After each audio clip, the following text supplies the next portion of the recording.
आप सबका आपके अपने YouTube चैनल की कथा टीवी पर मैं मीनू शर्मा स्वागत करती हूँ। ओम श्री गणेशाय नमः।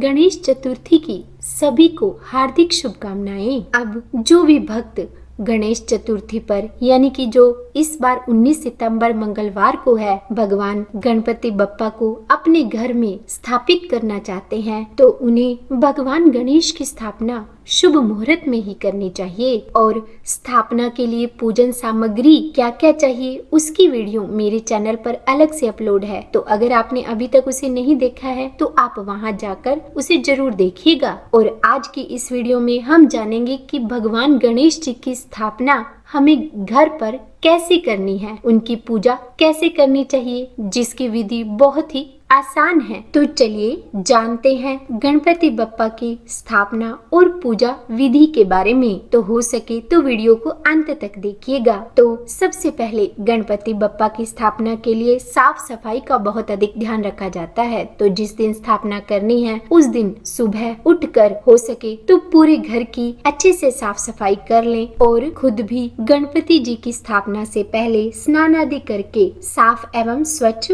वस्त्र पहने। उसके बाद जिस जगह पर भी हमें भगवान गणेश की स्थापना करनी है उस जगह पर गंगा जल छिड़क कर उसे पवित्र कर लेंगे। फिर उस पर हम एक चौकी लगाएंगे और उस पर लाल या पीले रंग का वस्त्र बिछा देंगे। फिर उस चौकी पर हम चावल रखेंगे और चावल रखने के बाद भगवान गणेश जी की जो भी मूर्ति हम लाए हैं उन्हें हम विराजमान करेंगे। एक बात और, भगवान गणेश की स्थापना करते समय आप कोई न कोई भगवान गणेश का एक मंत्र अवश्य बोलते रहें, जिसमें कि ओम गणेशाय नमः या फिर ओम गण गणपते नमः मंत्र का उच्चारण हम कर सकते हैं। फिर भगवान गणपति की मूर्ति रखने के बाद हम डेली जो अपने मंदिर में भगवान गणेश जी की मूर्ति की पूजा करते हैं उनकी स्थापना भी हमें चौकी पर जरूर करनी चाहिए। और चौकी पर हमें 3 श्रेणियों में चावल की ढेरी लगानी है, यानी कि एक भगवान गणेश जी के लिए और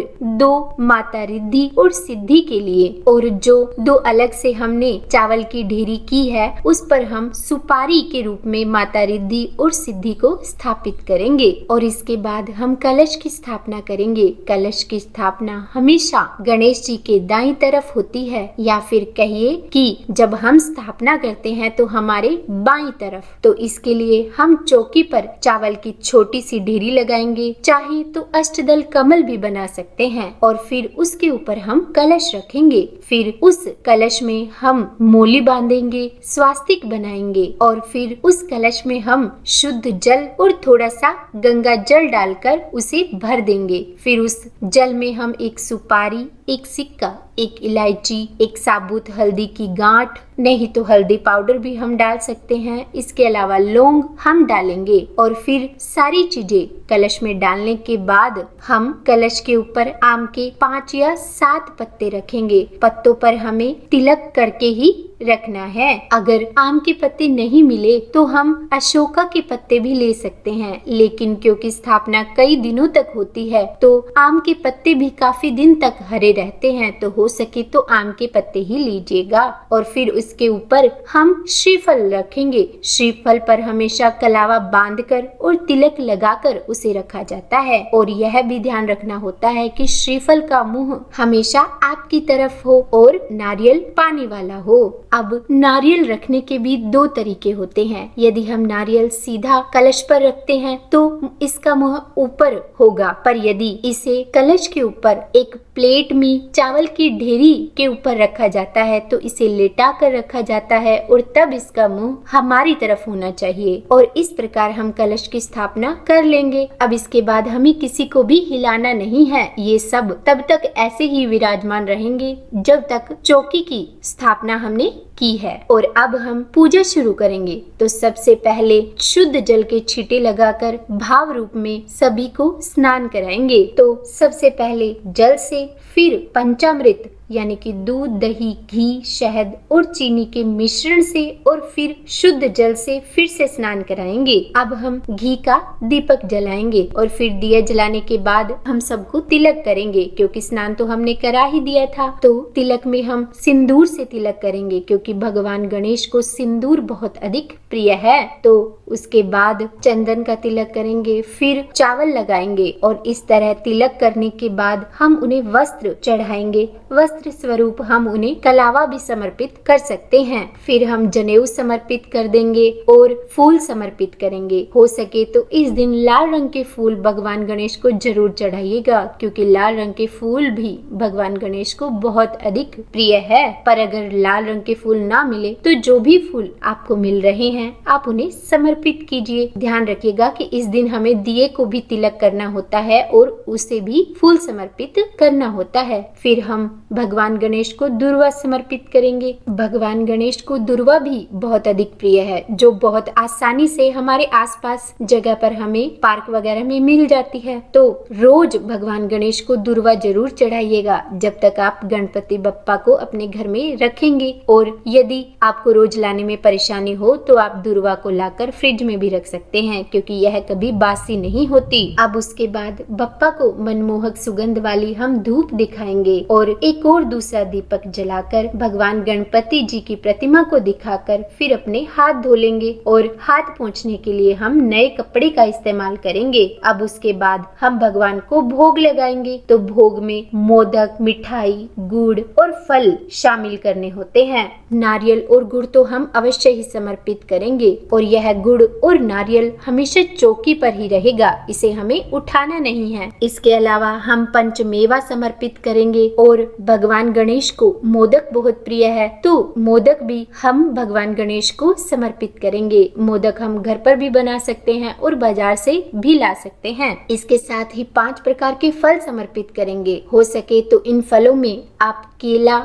अमरूद, जामुन, सीताफल और बेल वो जरूर चढ़ाइएगा। मान्यता है कि जो भी भक्त ये 5 प्रकार के फल भगवान गणेश को चढ़ाता है उसके सारे जीवन के कष्ट समाप्त हो जाते हैं, उसके घर से रोग और शोक खत्म हो जाता है और सुख संपत्ति का उसके घर में वास हो जाता है। तो इसलिए हो सके तो ये 5 प्रकार के फलों का भोग आप जरूर लगाइएगा। और फिर हम जल जरूर समर्पित करेंगे, क्योंकि भोग जल के बिना कभी भी पूरा नहीं होता। तो जब भी भगवान को भोग लगाएं तो जल जरूर समर्पित करें और फिर हाथ जोड़कर भगवान गणेश जी से भोग स्वीकार करने के लिए प्रार्थना करेंगे। और फिर उसके बाद हम भगवान गणेश को दक्षिणा समर्पित करेंगे। दक्षिणा हमेशा एक ही बार समर्पित की जाती है और फिर उसके बाद हाथ में फूल लेकर भगवान गणेश जी से प्रार्थना करेंगे कि हे भगवान, हम अपने घर में आपकी स्थापना कर रहे हैं, तो कृपा करके सारी पूजा